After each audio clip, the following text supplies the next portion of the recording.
What's up, YouTube, and welcome to this next episode on the price to earnings ratio. Today I hope to give you the no syrup approach to, or the no sugarcoating approach to the price to earnings ratio, how it can be used, how it's calculated, how it can be manipulated, so you can get a full understanding of how to use it and how to use it in financial analysis for stocks.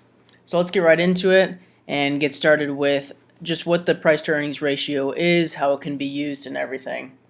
So as an intro, the price to earnings ratio, if you ask some people that have been in finance for quite a while, you'll find that it's an overused ratio or something that's talked about a lot.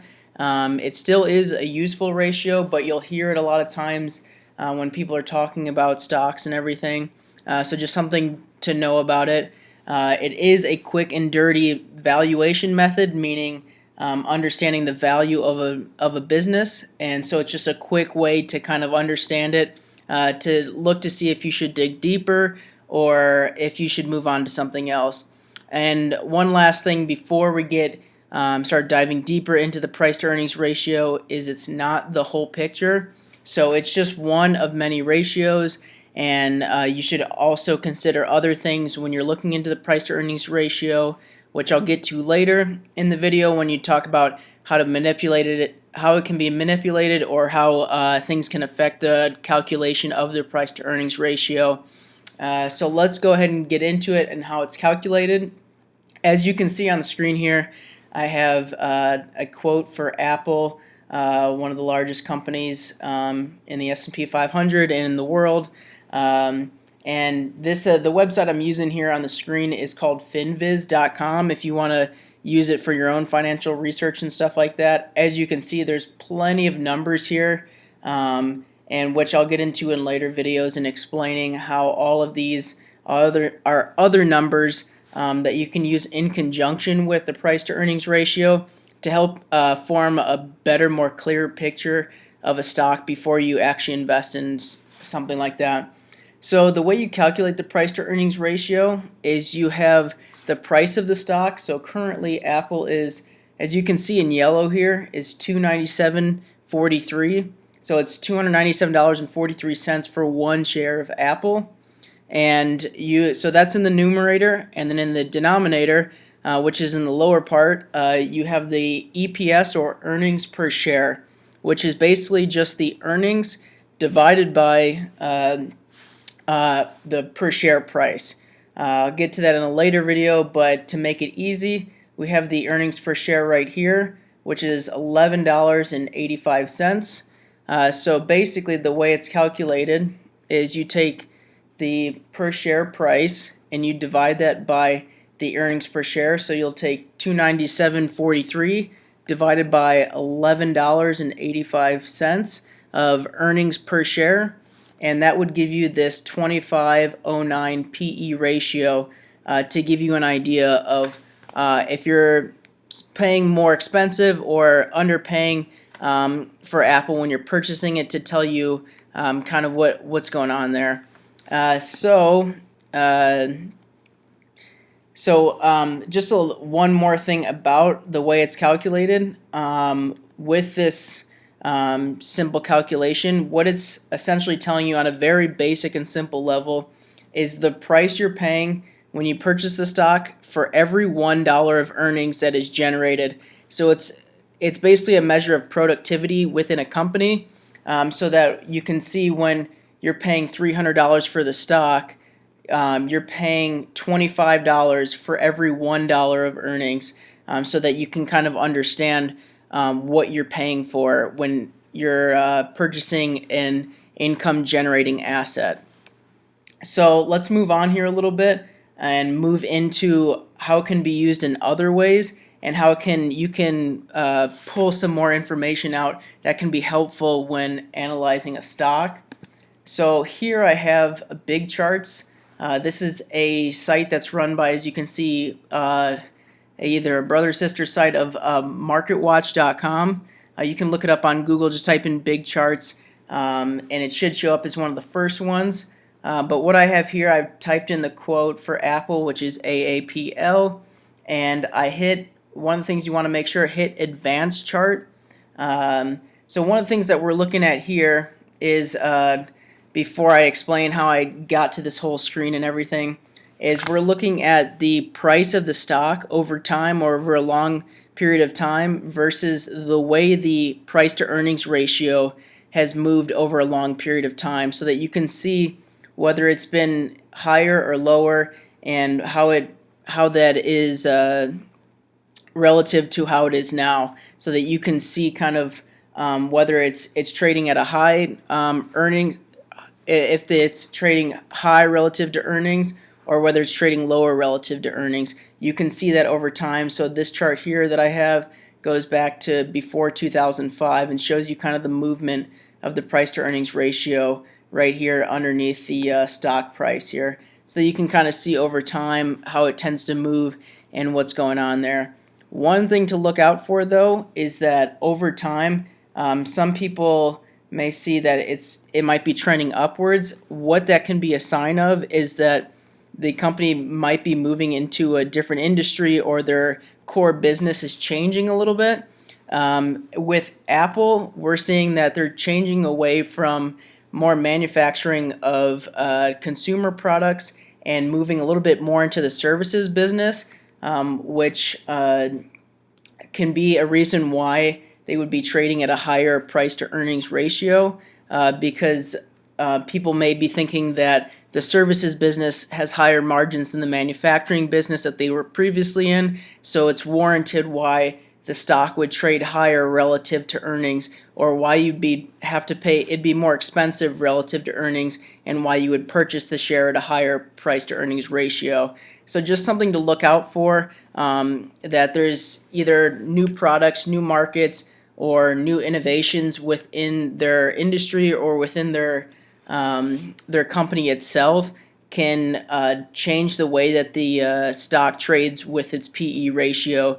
So it may make it more expensive or make it more cheaper, depending on what's going on exactly with the industry.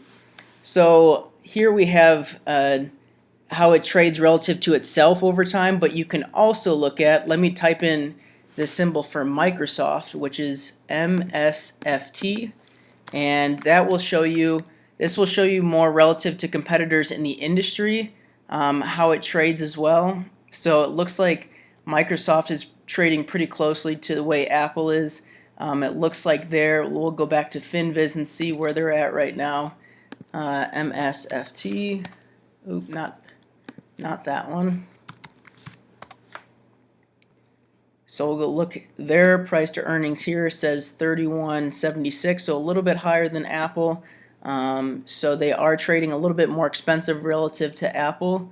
But if we go back here, you can see the same thing for Microsoft that we just looked at for Apple, so that you can compare the two if they are competitors, and try to figure out that apples to apples comparison to see is there one that's trading extremely expensive relative to their competitor, or whether they're trading very cheaply relative to their competitor, which can show you whether one may be underperforming or one is overperforming, because the price to earnings tells you what the market expects out of the company. Because if it's trading very expensive, that means that generally the market is thinking that they're willing to pay more for it, because they think that more earnings is going to come in the future.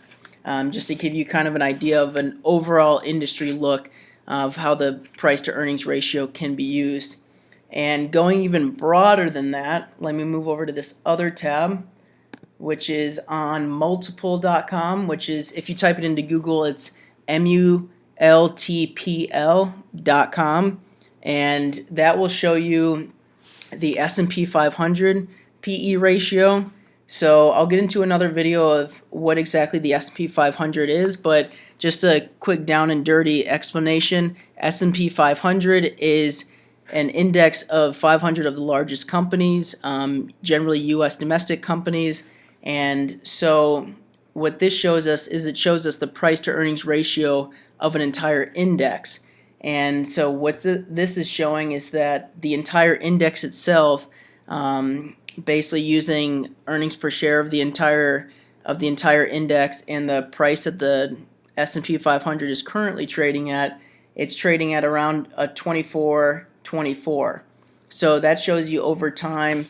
As you can see here, we'll look at, here's 2010, so 2009 would be right here. It was trading super expensive and people were paying a lot for a very little amount, and which is where the housing crisis was.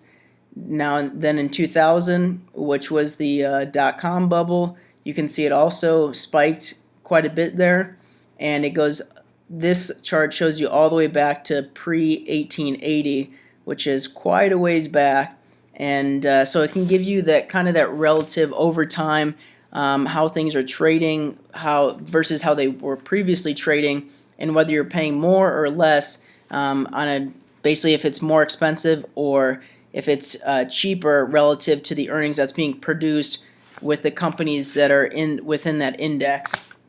So just one quick thing that they give you here is the mean, median, min, and max.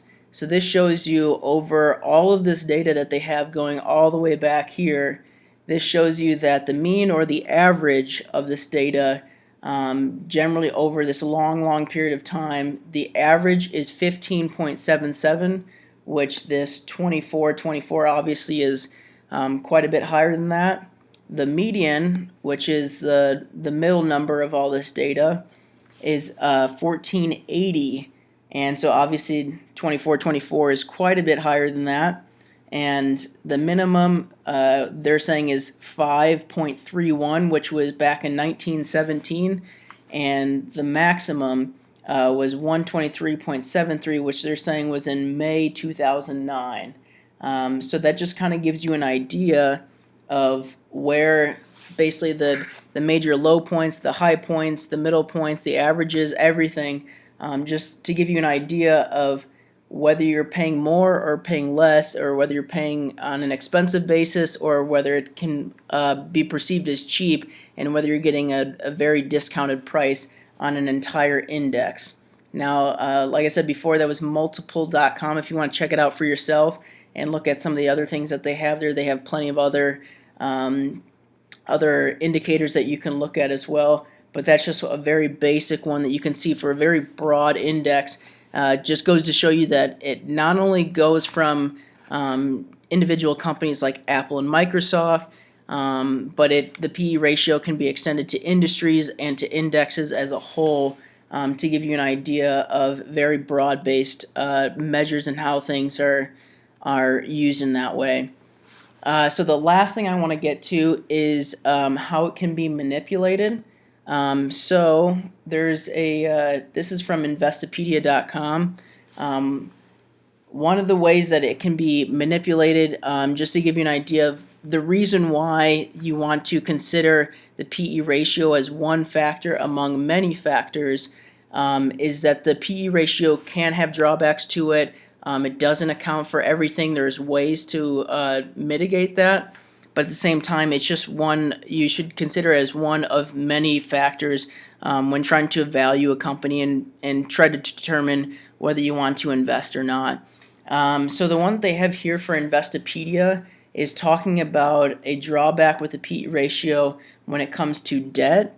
And this is very important because different companies in different industries can use either larger amounts of debt or smaller amounts of debt. So some companies like maybe General Motors, that is manufacturing very expensive products, might have more debt on their balance sheet, which means that there's a lot more risk there, and the PE ratio doesn't always account for that when you're using the general calculations that are used to get these numbers for the price to earnings ratio.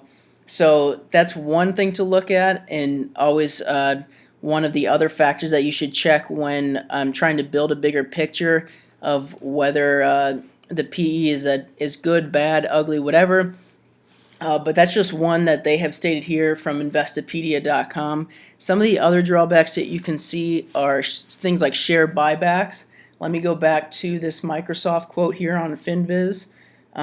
So with share buybacks is when a company buys back its own shares to reduce the share float, which is basically the shares that are outstanding. I'll show you it here. I'll highlight it on the screen. These are the shares that are outstanding for Microsoft, which is 7.55 billion shares, quite a few shares. So what companies can do is they can buy back shares to lower this amount, which generally pushes the stock price up because now there's less shares out in the open, and which means that the value of since there's less, obviously supply and demand tells you that it pushes the price up because there's less shares. So now the value is spread over fewer amount of shares.